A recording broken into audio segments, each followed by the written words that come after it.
Narito ang top 10 na pinakamahal na wedding gown sa Pilipinas. Tara samahan niyo akong tuklasin kung sino-sino ang mga ito. Number 10, Dr. Vicky Bello. Umabot sa 1,000 hours at 50 artists ang nagtutulong-tulong para gawin ang engranding gown ni Vicky Bello. Ang kanyang blush pink tour gown na dinesenyo ni Michael Cinco ay nagkakahalaga ng 900,000 pesos. Bagamat hindi umabot ang 1 milyon ang kanyang gown, pumalo naman sa 80 million pesos ang nagastos sa kanilang kasal ni Haydin Ko na ginanap doon sa Paris noong 2017.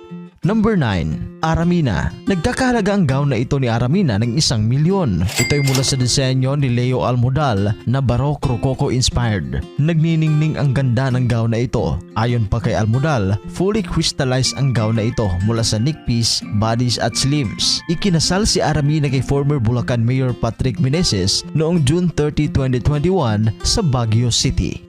Number 8, Solen Yusuf. Ang gown na ito ay nagkakalaga ng 1.2 million pesos. Dinesenyo ito ng Israel-based designer na si Lee Hihon. Noong May 21, 2016, nagpalitan ng idus sina Solen at Argentinian businessman na si Nico Bolsico sa France.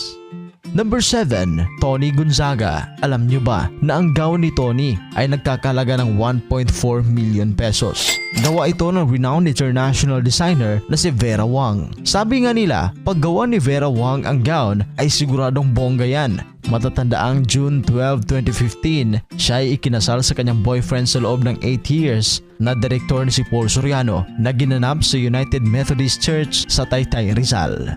Number 6, Camille Prats. Unang ikinasal si Camille sa non-showbiz boyfriend sa Los Angeles, California noong 2008. Muling ikinasal si Camille noong January 7, 2017 kay Jan Yambao sa Nayumi Sanctuary Resort, Batangas. Naging bongga ang kanilang kasal dahil ang gown na gawa ni Patricia Santos ay nagkakahalaga ng 1.5 million pesos.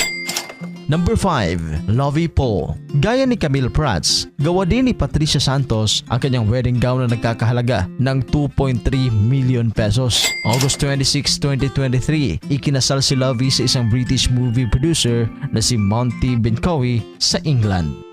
Number 4, V. Cortez. Bumubusi-busilak sa ganda ang fully crystallized na gown na ito na gawa ni Leo Almodal na nagkakahalaga ng 2.5 million pesos. Marami nga ang nagkapansin na magkahalintulad ang gown ni Aramina at V. Cortez. Yun pala ay pareho sila ng designer. Ikinasal si V. Cortez noong June 17, 2024 kay Lincoln Velasquez o mas kilala bilang si Kong TV.